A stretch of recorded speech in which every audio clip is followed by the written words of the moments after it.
ইশরাক হোসেনকে মেয়রের দায়িত্ব বুঝিয়ে দিতে আন্দোলন অব্যাহত, দুই উপদেষ্টার পদত্যাগ দাবি। শপথ ইস্যুতে রিটের আদেশ আজ। পরমাণু কর্মসূচি নিয়ে যুক্তরাষ্ট্রের সঙ্গে উত্তেজনার মধ্যে রাশিয়ার সাথে 20 বছর মেয়াদী চুক্তি অনুমোদন ইরানের পার্লামেন্টে।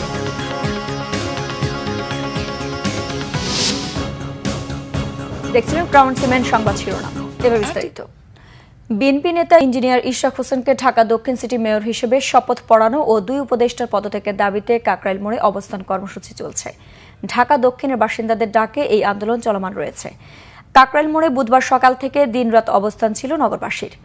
অবস্থান কর্মসূচি থেকে নগরবাসী ও বিএনপি সমর্থকরা বলেন, আদালতের নির্দেশের পরও ইশরাক হোসেনকে শপথ না পড়িয়ে উদ্দেশ্যমূলকভাবে সময়ক্ষেপণ করছে অন্তর্বর্তী সরকার। এর দায় স্থানীয় সরকার মন্ত্রণালয়ের উপদেষ্টা আসিফ মাহমুদ সজীব ভুইয়ার বলেও মনে করেন তারা। অবস্থান কর্মসূচি থেকে তার পদত্যাগ দাবি করেছেন ঢাকাবাসী।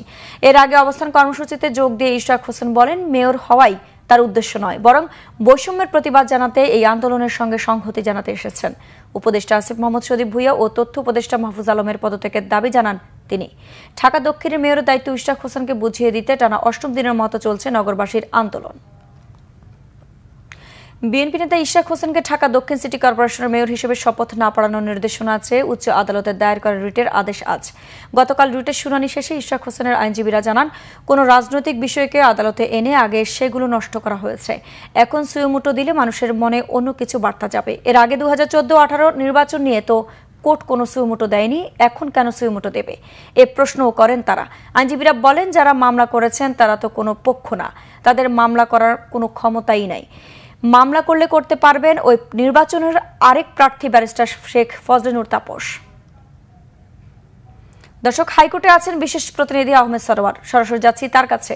সরোয়ার, আদালত আদেশ কখন দেবেন এ বিষয়ে বিস্তারিত জানাবেন।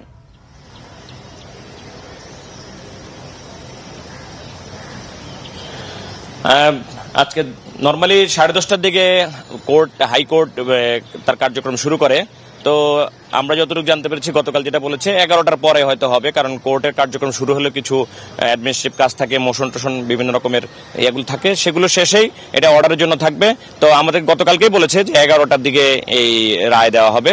আর এক জিনিস হচ্ছে যে আজকে গতকালকে শুনানি শেষ হয়ে গেছে, আজকে আর শুনানি হবে বলে মনে হয় না, কারণ হাইকোর্টের যে প্রস্তুতি আমরা দেখছি, কারণ এই যে গেট, তো যেটা মাজার গেট দিয়ে ঢোকার পথে ট্যাঙ্ক বসানো আছে, সেনাবাহিনীর উপস্থিতি আছে, বিজিবি আছে, পুলিশ তো আছেই।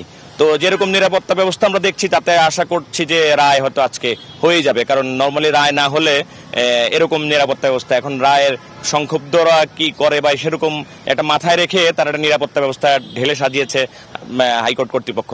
আর যারা জানেন যে গতকালকে আসলে শুনানি হয়ে গেছে, এইখানে এই মামলায় 2টা বিষয় নিয়ে আসলে মূলত আর্গুমেন্ট হয়েছে।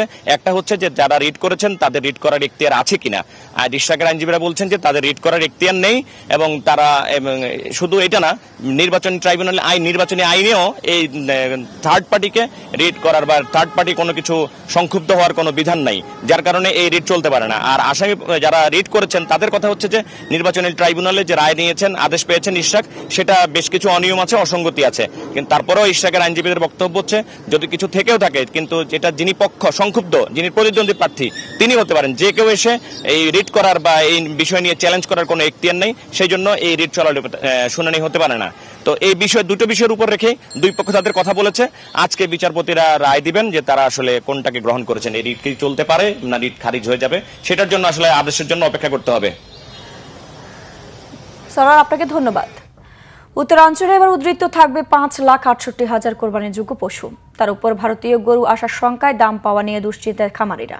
যদিও প্রাণী সম্পদ দপ্তর বলছে ওপার থেকে গরু আসার সব পথ বন্ধ। রংপুর থেকে জুয়েল আহমদের রিপোর্ট। মোটা তাজা গরুতে ভরেছে উত্তরের খামারগুলো, দেশির সাথে আছে বিদেশিও। ঈদে রংপুর বিভাগে কোরবানিযোগ্য পশু চাহিদা 14,12,000, বিপরীতে মজুদ 19,80,000। নানা প্রতিকূলতার মধ্যেও গরুর খামার এগিয়ে যাওয়ার পথ দেখিয়েছে এ অঞ্চলের বেকার যুবকদের। দাম না পেলে হতাশায় ডুববে খামারিরা। তারা বলছেন, সীমান্ত নিয়ন্ত্রণ ও সরকারি সহায়তা পেলে লাভের মুখ দেখবেন। এখন 2019 সালে আমরা স্টার্ট করছিলাম, ওই সময় যে গোখাদ্যের দামটা ছিল, বাট এখন যেটা আছে comparing every year, increasing is like very high the rate. বাহির থেকে গরু আসে, তা আমাদের অনেক খামারি বন্ধ হয়ে গেছে অলরেডি। হ্যাঁ, তা আমরাও হয়তো ব্যবসা টিকে থাকতে না পারলে ব্যবসা করতে পারবো না। বছর জুড়ে প্রস্তুত কোরবানির পশু কিনতে প্রান্তিক খামারিদের কাছে ছুটছেন ক্রেতারা। পড়াশোনা করতেছি, এর পেছনে এর পাশাপাশি এই খামারে সময় দিচ্ছি। গরু কেনার জন্য আসছি মূলত। গরু দেখলাম, খুব ভালো লাগলো। এখন কোনটা গরু নিব না নিব আসলে আমি দিক বিদিকের মধ্যে পড়ে গেছি। প্রাণী সম্পদ দপ্তর বলছে প্রতি বছর বাড়ছে নয়া উদ্যোক্তা, সেই সাথে বাড়ছে পশু উৎপাদনও। পশুর দাম নিশ্চিতে নানা উদ্যোগের কথা জানিয়েছেন তারা। যেহেতু রংপুর জেলায় 8টি জেলার মধ্যে 7টাই সীমানা ঘেঁষিত, শুধু একমাত্র গাইবান্ধা ছাড়া।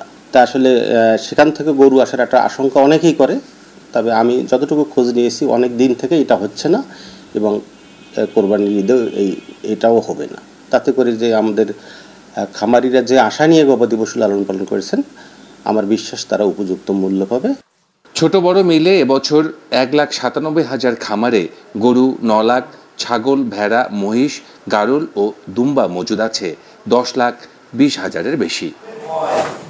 জুয়েল আহমেদ, বাংলা ভিশন, রংপুর। আন্তর্জাতিক প্রসঙ্গ। পরমাণু কর্মসূচি নিয়ে যুক্তরাষ্ট্রের সঙ্গে ক্রমবর্ধমান উত্তেজনার মধ্যে রাশিয়ার সঙ্গে 20 বছর মেয়াদী কৌশলগত অংশীদারিত্ব চুক্তি অনুমোদন করেছে ইরানের পার্লামেন্ট। রাশিয়ার প্রেসিডেন্ট ভ্লাদিমির পুতিন এবং ইরানি প্রেসিডেন্ট মাসুদ পেজেশকিয়ান 17 জানুয়ারি কৌশলগত অংশীদারিত্বের চুক্তিটি সই করেন। রাশিয়ার আইনসভা এপ্রিল মাসে চুক্তিটি অনুমোদন করে, যদিও চুক্তিতে পারস্পরিক প্রতিরক্ষা সম্পর্কে কিছু বলা হয়নি। ইরানের প্রেসিডেন্ট মাসুদ পেজেশকিয়ান বলেছেন, উভয় দেশের ক্ষেত্রে এটি একটি নতুন অধ্যায় সূচনা করবে। বিশ্লেষকরা মনে করছেন, এই চুক্তি দুই দেশের মধ্যে ঘনিষ্ঠ সম্পর্ককে আরও সুসংহত করবে। উভয় পক্ষ আলোচনা চালিয়ে যেতে সম্মত হলেও পরবর্তী দফায় বসার জন্য কোনো তারিখ বা স্থান নির্ধারণ করা হয়নি। দর্শক, ছিল এখনকার মতো। পরের সংবাদ সকাল 11টায়। এছাড়া বাংলা ভিশন সংবাদ ও সংবাদ সংশ্লিষ্ট অনুষ্ঠান দেখতে ভিজিট করুন www.bvnews24.com ও facebook.com/banglavisionnews এবং সাবস্ক্রাইব করুন youtube.com/banglavisionnews। ধন্যবাদ।